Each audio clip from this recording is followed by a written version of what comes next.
Morning everyone, here we are at the drop point. Just dropped the trailer off and thought I'd give you a quick video on coupling up procedure of Artic and trailer.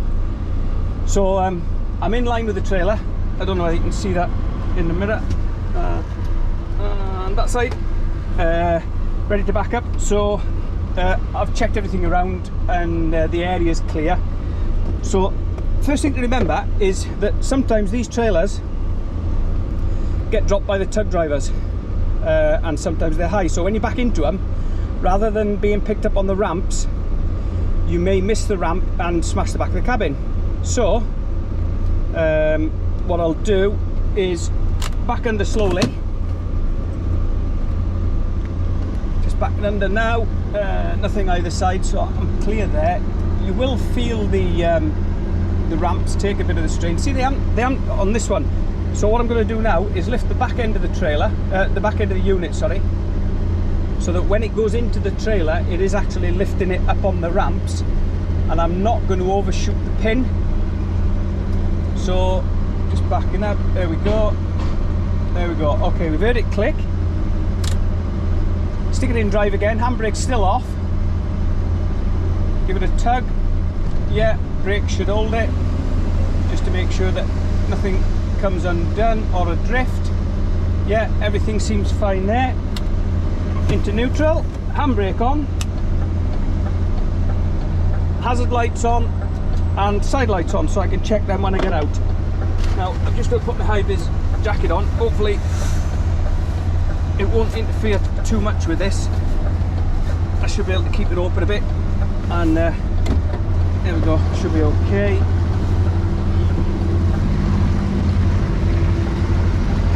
So first thing to do, if you put the pin in underneath the trailer here, if you put the pin in, nothing can drop off the trailer. It's hooked on, the pin is in, the handle's secure, job done. Get the number plate out because it's fixed on this side. Just pass it across there ready. Quick check of the front lights as we're walking around. Everything's okay there. Quite narrow up there, so I'm going to have to be careful. Here we go then. Just my number plate out the way. And up on the steps, these trailers, as you can see, are fitted with a sliding coupling mechanism, which is good, because it means you can drag it across here to get everything done. Put a bit of extra pressure on it. Get the furnace lead to start with, and then you're not dragging it across your trousers. These leads have a dimple there and a notch there that the dimple fits into. So the idea is, once it's on, you twist it, then it can't come off. So line the dimple and the notch up. Sorry, line the dimple and the notch up. Put it onto the coupling, push, and you should see that spring forward above the dimple.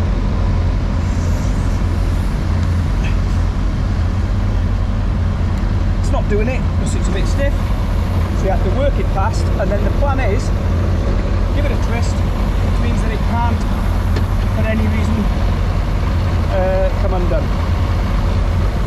Then we're going to do the ABS. Always check with these that you're getting the right end, because what you can sometimes do inadvertently is disconnect it from the not from the holder, but from the electrical system.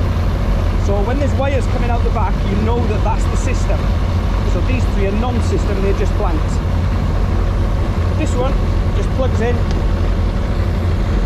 shows right up to the hilt, and then the clasp just needs a little push.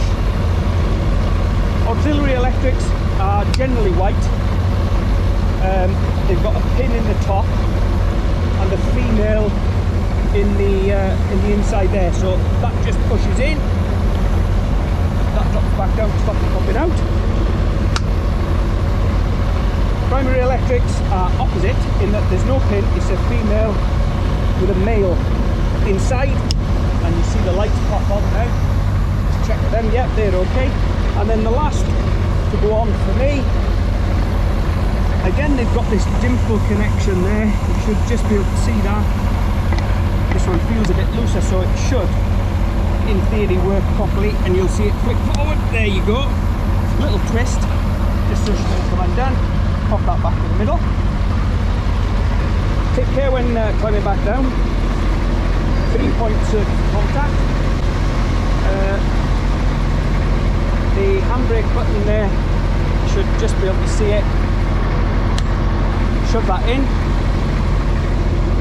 Then as we're walking down here, I'm going to check the lights. Lights seem okay.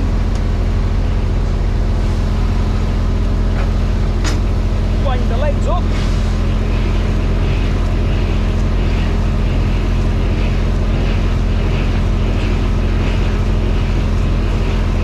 I always go as high as physically possible with the legs, just to be sure.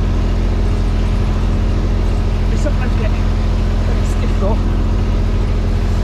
but there is a mechanism whereby if you shove the handle in, it'll knock it onto a slower gear, so it will actually wind up a loaded trailer to be going some. Anyway, there we are, that's reached the stop. Stow that safely in the retainer clip and carry back on. Quick check of the tyres, good tread on them.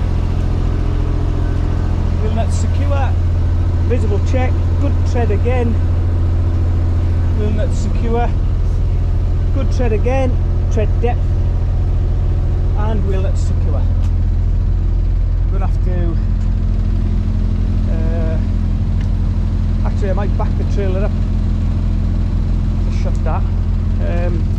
Indicators and side lights working, number plate on, top light working, yeah, okay. Trailer's empty apart from a loaf of bread, which is probably old. Yeah, I'm going to back the trailer up a touch, do the side lights again, tread depth on the tyres, visible check of the wheel nuts, tread depth again, quick inspection of the wheels. You can see as you're walking round, obviously not flat, they're not curved and mashed in any way. Lights all good, everything good, so that's it. Back to the cab, push the green button on this dash, and you'll see the trailer set itself automatically to a running level, and then knock the system off, which is that one. I don't know why that. There we go. Store that back in its holder. I've got the centre axle, the tag axle up at the minute because it's an empty trailer. I don't need it down. Save on tyre wear. So yeah, there we go. All coupled up, ready to go. Take care, everybody.